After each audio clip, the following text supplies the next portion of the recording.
Welcome to the Terrible Take, a mini podcast telling Steelers Nation what's on our minds. I'm Joe Clark. With the Pittsburgh Steelers releasing center Mason Cole, there's little doubt that center will now be high, maybe the highest, on their need of priorities. Center is always going to be a priority for the Steelers this offseason, and now with Cole release, it probably becomes their biggest need. Combine next week, there are a lot of names to get familiar with in the draft. The best center prospects are Oregon's Jackson Powers Johnson and West Virginia's Jack Frazier, and there will be two players who are frequently linked to the Steelers. But if we go deeper down the list, there are still some names for fans to know, just in case the Steelers go the route of potentially signing a veteran and then drafting a player outside the first two rounds.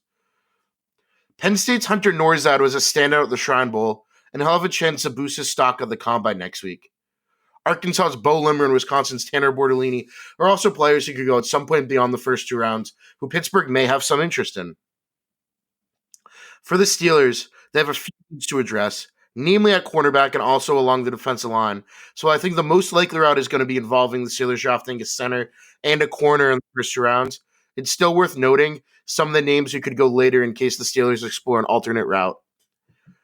Depot team of the Combine next week includes myself, Ross McCorkle, and Jonathan Heitreiter, and we'll be sure to keep you guys updated with the happenings in Indianapolis, including players of the Steelers have had formal meetings with. I'm sure there'll be more than a few centers on that list.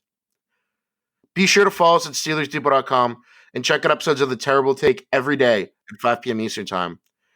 And check out The Terrible Podcast with Alex Kozora and Dave Bryan every Monday, Wednesday, and Friday.